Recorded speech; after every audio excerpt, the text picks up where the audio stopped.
필수교양 정보문해력 박영민입니다. 지난 영상에서 멘탈 모델에 관한 이야기를 했었습니다. 이번 영상은 틀을 짜는 과정에서 너의 중요성에 대해서 이야기해 보도록 하겠습니다. 글쓰기에서 너는 독자를 가리키겠죠? 말하기에서 너는 청중이 될 겁니다. 선생님들에게 너는 학생이 될 거고요. 공부하는 학생들에게 너는 누굴까요? 제 얘기를 들으면서 한번 생각해 보시기 바랍니다. 필수교양 정보문해력 책에 나오는 용어 중에 하나가 프로테제 효과라는 게 있는데요. 이게 뭘까요? 프로테제라는 거는 사전적으로는 나이 많거나 영향력 있는 사람에게 가이드를 받는 사람이라고 되어 있어요. 피교육인, 학생 정도 되겠죠? 그렇다면 학생 효과라고 해석이 가능할 텐데요. 학생 효과가 뭘까요? 바로 가르치는 것이 최고의 학습 전략이다라는 말입니다. 자, 과학자들이 굉장히 존경하는 과학자라고 하죠. 리처드 파인만. 이분도 이런 얘기를 했다고 합니다.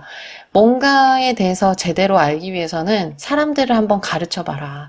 사람들을 가르쳐 보기 위해서 이제 수업 계획을 짜야 되겠죠. 설명을 하는 과정에서 이제 네가 얼마나 지식이 어떻게 되는지, 뭐 어떤 빈틈이 있는지, 얼마나 더 깊어져야 되는지 그걸 판단할 수 있을 거다. 아마 이렇게 얘기를 했을 것 같습니다. 자, 이 전략은 수업 모델로도 실현이 되고 있는데요. 상보적 교수법이라고 이야기를 해요. 근데 이제 영어 상보적이라는 단어를 잘 일상적으로 쓰는 단어가 아니기 때문에 약간 좀, 뭐지? 뭐 이렇게 생각할 수 있을 것 같은데, reciprocal이라는 단어가 있잖아요.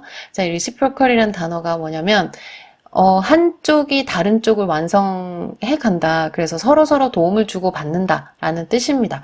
그래서 이게 뭐냐면, 오른쪽 사진에 있는 것처럼 아이들이 서로를 가르치는 거죠. 선생님이 아니라. 아이들이 가르치면서 내용의 깊이를 더하게 되고, 이해를 더 이제 다양한 각도에서 바라볼 수가 있고요. 이렇게 해가면서 이제 텍스트를 더 잘 이해해 간다라는 교수 학습 모형입니다. 그래서 저는 이제 이 리시프로컬 티칭 모델을 디지털화한 그 연구가 있어요. 아직 이제 논문을 나오진 않았지만 이렇게 해서 이제 거의 매년 이렇게 합니다. 사실은 이렇게 해서 한 학기 끝나고 나서 아이들한테 이제 물어봐요. 이렇게 이제 이 과정에서 어떤 게 도움이 됐었고 어떤 게 기억이 남고 앞으로 너의 공부 방법에 어떤 기법을 적용하고 싶니? 이렇게 얘기를 했을 때 아이들이 대답한 것 중에 하나가 뭐냐면 선생님들이 이렇게 힘든 줄 몰랐어요 라고 얘기를 하고요. 가르치는 게 이렇게 힘든 과정인 줄 몰랐습니다 라고 이야기하는 게 이제 제일 기억에 남고요. 두 번째는 사실 이게 더 크긴 합니다. 그건 뭐냐면 친구들이 얘기해 준 거, 그게 엄청 오래 간다는 거예요. 엄청 기억에 남고 엄청 이해가 더 잘 된다는 겁니다. 그래서 선생님, 교수님이 얘기해 주는 것보다는 동료들이 해주는 게 더 큰 효과가 있다고 해요. 그래서 얘기를 하는 입장에서도 굉장히 효과가 있고요. 이야기를 듣는 입장에서도 효과가 있다는 겁니다. 틀을 세울 때 타인과 소통하는 상황을 가정을 하고 남을 가르친다라는 것을 상상하는 것만으로도 도움이 된다고 하거든요. 그래서 그 점을 필수교양 정보문해력 저자는 강조하고 있습니다. 타인과의 소통, 알려주기, 뭐 이렇게 하면은 이 영상들이 아마 떠오르실 것 같은데요. 말하기나 발표하기를 잘하고 싶으신 분들이 테드 강연자를 보고 많이들 배우잖아요. 널리 퍼뜨릴 만한 아이디어 라고 하죠. 이제 이 아이디어를 이야기하는 테톡에서 말 잘하는 사람들의 특징에 대한 이 특징이 무엇인지 알려주는 그런 영상들이 또 있어요.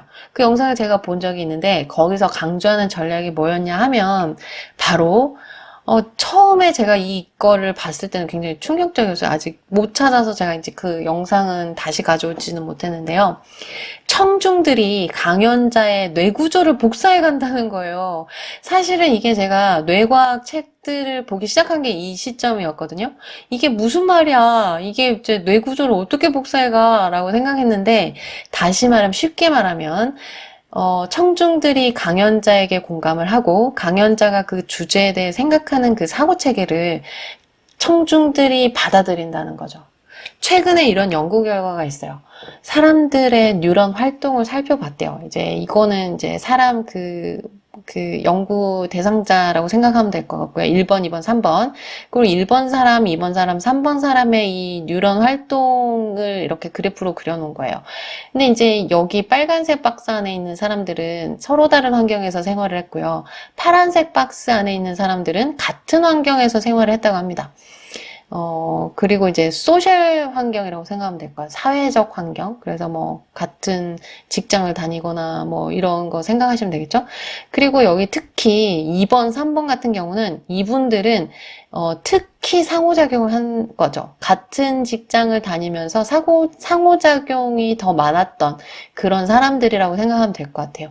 이 그래프를 보시면은 그래프에서 이 그래프의 일치도를 한번 보십시오. 여기는 이제 일치하진 않아요. 근데 여기는 굉장히 일치를 하고 있는데 2번과 3번 같은 경우에 굉장히 일치하고 있어요. 1번보다 훨씬 더 일치하고 있지 않습니까? 그래서 상호작용을 하고 사이가 이제 가까워지면 뉴런 활동의 패턴에 이제 영향을 미치더라. 그런 이야기를 하는 기사였어요. 기사를 보시면은 아래쪽에 기사 이 주소인데요. 죄송합니다. 기사 제목을 보시면 brain waves가 synchronize 한다. 맞춰진다는 거죠. When people interact 해서 사람들이 상호작용을 하면 뇌파가 맞춰지더라 라는 겁니다. 자, 그래서 제가 지금 설명하고 있는 영상 제목이 뭐죠? 이 챕터 제목이 프레이밍이죠. 프레이밍. 틀을 짜는 거. 네. 틀을 짜는 프레이밍입니다. 자, 소제목은 뭐죠? 생각을 매핑하라.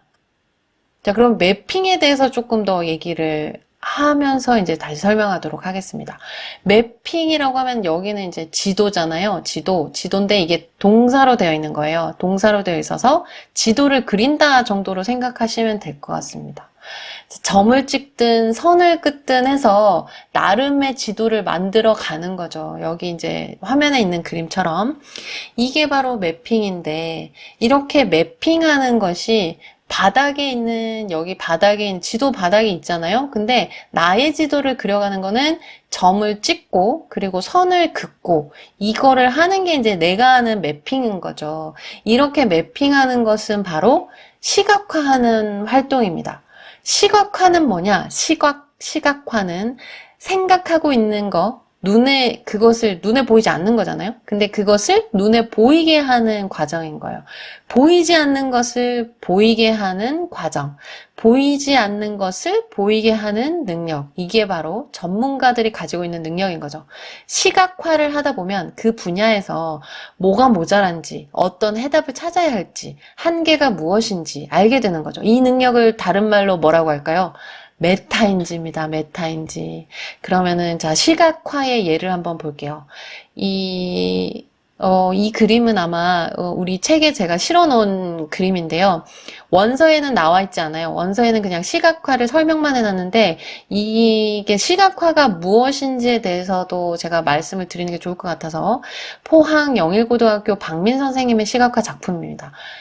기업가 정신이 뭔지 시각적으로 표현하고 있어요. 글을 읽는 것보다는 이렇게 이제 이미지화 해놓으면은 좀 더 알아듣기가 한눈에 볼 수 있는 거죠. 몇 시간의 강의를 한 페이지로 그냥 빡 와닿을 수 있다라는 거죠. 또 다른 작품 보여드릴게요. 기후위기 시대에 우리가 어떤 기업가 정신을 가지고 살아가야 할까를 보여주고 있습니다. 이렇게 손으로 하나하나 표현할 수도 있고요. 요즘은 디지털 도구가 많이 나와 있겠죠. 그래서 좀 더 광범위한 생각을 매핑할 수도 있어요. 보시는 화면은 옵시디언이라는 소프트웨어를 사용한 모습인데요. 커맨드 스페이스 구요한님의 화면입니다. 이런 시각화는 이렇게 이제 시각화하신 거는 계속 차곡차곡 쌓아가시는 거죠. 여기서 이제 이 메모를 하시잖아요. 메모를 하시고 옛날 메모도 있고 뭐 요즘 메모도 있고 뭐 이렇게 이제 쭉 노트가 굉장히 많아요. 이런 거는 많이 보시죠. 이렇게 노트 하는 거는 여러 가지 노트 목차가 보이고 뭐 이런 거는 이제 구조화되어 있고 뭐 이제 이렇게 되어 있는데 계층이 보이는 거죠. 계층이 보이는 거는 많아요. 그런데 이 노트를 매핑을 해놓은 거죠. 이렇게. 엄청난 거죠. 이렇게 네트워크처럼 보여주고 있어서 본인의 사고가 어떻게 연결되고 있는지를 한눈에 볼 수 있다는 겁니다. 나의 머릿속을 꺼내서 보는 거라고 생각하시면 될 것 같아요. 여기는 지금 화면에 보는 거는 구요한님이 루만이라는 사람에 대해서 다른 사람들에게 이제 설명하는 걸 제가 봤거든요. 근데 이렇게 노트를 하시다 보니까 굉장히 요약이 잘 되고 쉽고 빠르게 설명을 할 수가 있는 거죠. 그래서 이분이 이제 설명을 하실 때도 아마 타인의 존재를 가정하고 시각화하실 수도 있고, 그 타인이 또 누가 될 수도 있냐면 미래의 내가 될 수도 있는 거예요. 미래의 미래의 나를 도와주는 시각화가 될 수도 있다는 거죠. 이렇게 하면 지식을 습득하거나 지식을 이제 구조화하거나 새로운 지식을 만들어 갈 수 있는 그런 장점이 있습니다. 자, 그래서 제가 지금까지 이제 이야기한 게 요렇게 이제 요약이 되는 거죠. 그리고 이제 또 다른 사람들에게 설명을 하면서 또 그 사람들의 이야기를 들어볼 수도 있고요. 그것뿐만 아니라 다른 사람이 있다라는 상상만 하더라도 도움이 된다고 했죠. 그래서 상상을 하면서 혼자 리허설을 할 때 어떻게 됩니까? 다시 해. 말을 하다가 말문이 막혀. 이런 경우 있죠.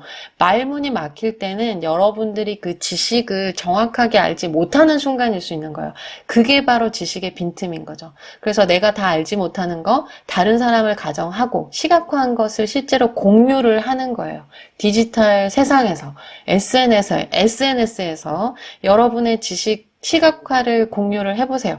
그러면 또 다른 지식의 발전이 일어나는 것을 보실 수 있어요. 어떻게? 사람들이 댓글을 달죠.